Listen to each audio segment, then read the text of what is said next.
అన్నయ్య ఆగండి ఆగండి, మీరేమి చేస్తున్నారు? పిచ్చివాడా, నువ్వేం చేసావు? నా గోడనే పాడు చేసేసావు. కాని అన్నయ్య, ఈ గోడ నాదే కదా. కాదు తమ్ముడా, మన గోడ అక్కడుంది. నువ్వు నా మొత్తం గోడను పాడు చేసేసావు. ఆగు, ఇప్పుడే పోలీసులు పిలుస్తాను. నీ వల్ల ఇప్పుడు నా బాస్ నన్ను ఉద్యోగం నుంచి తీసేస్తాడు. అన్నయ్య చింతించకండి, నేను ఒక ప్రసిద్ధ 3D పెయింటర్ని. ఈ గోడపై ఇప్పుడే ఒక అద్భుతమైన 3D పెయింటింగ్ వేస్తాను. దయచేసి పోలీసులను పిలవకండి. ఇంకా ఒక విషయం ఉందన్నయ్య, నేనిప్పుడు ఒక పెద్ద సమస్యలో ఉన్నాను. మా నాన్న రైతు. మా కుటుంబం మొత్తం ఈ పెయింటింగ్ పనిపైనే ఆధారపడి ఉంది. కానీ నిన్న మా అమ్మకు ప్రమాదం జరిగింది. ఆమె ఇప్పుడు ఆసుపత్రిలో ఉంది. ఆమె చికిత్స కోసం నాకు చాలా డబ్బు అవసరం. నువ్వు చింతించకు తమ్ముడా, ఈ గోడపై మంచి పెయింటింగ్ వేస్తే నా బాస్ తో మాట్లాడి నీకు పెద్ద బహుమతి ఇప్పిస్తాను. లేదన్నయ్య, నాకు మీ డబ్బు అవసరం లేదు. నేను నా కష్టంతో సంపాదించాలనుకుంటున్నాను. నేను ప్రతిరోజు యూట్యూబ్ లో వీడియోలు చేస్తాను. కానీ పేదవాడిని కాబట్టి ఎవరూ నన్ను సపోర్ట్ చేయరు. మీరు నన్ను కొంచెం సపోర్ట్ చేస్తారా? తమ్ముడా చింతించకు, ఈ రోజు అందరూ నిన్ను సపోర్ట్ చేస్తారు. ఎందుకంటే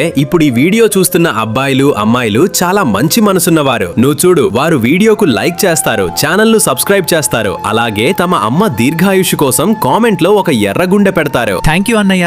చూడండి, మీ 3D పెయింటింగ్ సిద్ధమైంది. వావ్ తమ్ముడా, ఇది నిజంగా అద్భుతమైన పెయింటింగ్.